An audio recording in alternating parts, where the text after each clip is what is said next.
Hello everyone, welcome back to my YouTube channel. Today's video session will be on rule of fair hearing, which is one of the basic components of natural justice. So today's video session will be a part of the series of the principles of natural justice on which I have already covered two earlier videos. The topics which we are going to cover today are the meaning of the doctrine of fair hearing, its essential ingredients, along with all the important case laws. So, without wasting time, let's start today's video session.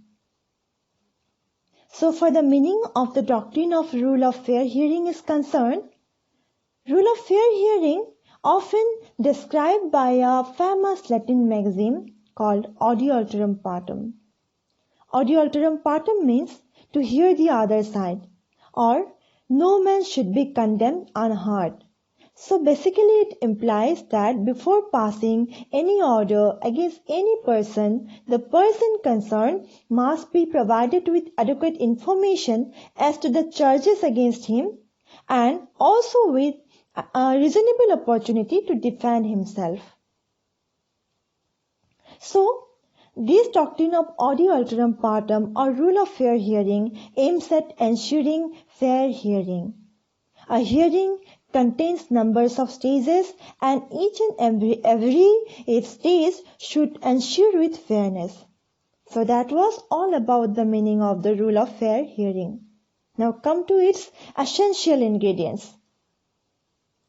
Audi Alteram Partem consists of two basic ingredients, notice and hearing. So far notice is concerned, notice, the term means knowledge or information. Notice is the first stage of any hearing. A notice, in order to be in accordance with the principles of natural justice, must comply with certain essential elements. These are: it should be adequate and specific. It should specifically provide as to the charges against the person to whom it is concerned. It should contain date, time, and place where the person concerned need to appear. And not only that, it should afford the person with reasonable time to respond. Here, I would like to refer a case, that is the case of Municipal Corporation of Pushkar versus State Transport Corporation, which was decided by the Supreme Court in the year 1965. In this case, it was held that a notice is a sine qua non of fair hearing.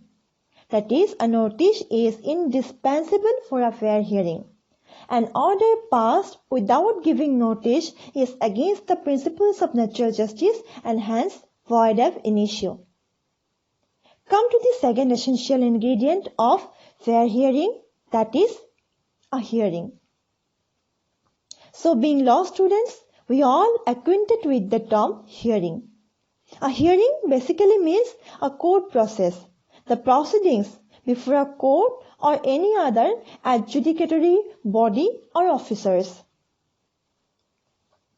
Fair hearing is primarily identified, that means natural justice is primarily identified with fair hearing. This component of this second requirement of Audi Alteram Partem maxim is basically says that the party concerned must be given adequate opportunity of being heard before any action is taken against him. Here, I would like to cite another famous case, an historic case, that is the case of Maneka Gandhi versus Union of India, where the passport authority impounded the passport of the petitioner in the interest of general public without affording her the any opportunity. And the Supreme Court held that the order for impounding passport was violative of principles of natural justice. Well, there are certain basic ingredients of fair hearing. These are: the adjudicatory authority must afford the individual concerned reasonable opportunity to present his case and evidence in support of his case. The number 2 is the person concerned has all the right to know all the evidences against him and the facts of the case. The third essential ingredient is that means the person concerned has the right to rebut or to disprove all the adverse evidences against him.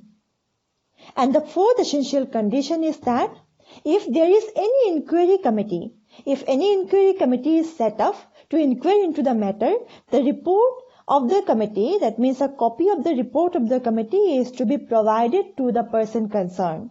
So let's have a brief discussion on all these essentials. So for the first essential requirement of fair hearing is concerned, that is, the adjudicatory authority must afford the concerned person full opportunity to present his case, to produce his case and all the relevant evidences in support of his case. It is the right of the party concerned to present his case and to present the evidences in support of his case. But the adjudicatory authority here is not bound to accept irrelevant evidences, if any. Coming to the second essential ingredient of hearing, that is, the adjudicatory authority cannot use any material unless the opportunity is given to the party against whom it is sought to be used. This ingredient basically implies that the party concerned is under duty to furnish information to the person concerned as to the all facts, materials and adverse evidences which are against him. And it is the right of the person concerned to know all the facts, relevant materials of the case and also all the adverse evidences which are there against him. In a large number of cases, it has been seen that non-disclosure of evidence to the affected person has been held to be fatal to the hearing proceeding. Natural justice is infringed if the adjudicatory body decides a matter on the basis of confidential requirement unknown to the person concerned. This was the view of the court in the case of Khagendranath versus Kolkata University and SBI versus DC Agarwal. Coming to the third essential ingredient of fair hearing, that is, right to disprove the adverse evidence. It is the right of the concerned person against whom the proceedings are initiated. For fair hearing, it is not enough that the party should know the adverse evidence against him, but he must also be given the opportunity to disprove, to rebut these adverse evidences. There are two important tools which makes this right to rebut evidence or disprove evidence meaningful. These are cross-examination and right to legal representation. As per section 137 of Indian Evidence Act, cross-examination means examination of a witness by the adverse party, by the other party, that means. Cross-examination is the most effective tool for establishing truth and for exposing falsehood. In disciplinary proceedings, in departmental proceedings, that means under Article 311 of the Constitution of India, right to cross-examination is considered one of the basic contents of natural justice. However, in India, this right to cross-examination in administrative matters is not ensured by any statutory provision. And so far as the right to legal representation is concerned, the right to legal representation means right to be represented by a lawyer or by a counsel. Generally, it is said that right to be represented has been recognized in administrative law. But in India, certain statutes like factory laws do not permit legal representation, whereas certain other statutes like Industrial Dispute Act permits legal representation with the permission of administrative tribunal concerned. While certain statutes like Income Tax Act recognize this right to legal representation. Now coming to the fourth and the last ingredient of hearing, that is the right to have a copy of the report of the inquiry commission as any. In many of the cases, it has been seen that in disciplinary matters, in departmental matters, an inquiry committee or a commission is set up for inquiry into the matter.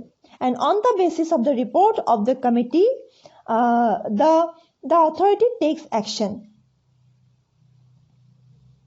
So, it is the requirement of natural justice, it is the requirement of the rule of fair hearing is that before taking any action by the authority concerned, the authority must furnish or supply a copy of the report to the person concerned. So that was all about the rule of fair hearing. And let me conclude this video session by giving a brief discussion of today's session. Today we have learned all about the meaning and ingredients of the rule of fair hearing. Fair hearing basically implies the famous Latin maxim Audi Alteram Partem. Audi Alteram Partem means no man should be condemned unheard or to hear the other side. It basically implies two things, notice and hearing. A notice should always be in accordance with law, and a hearing should import with fairness in all its stages. So that was all about today's video session. If you have any question, any query, any confusion, you can comment me to the comment box below. With that note, I am leaving you today.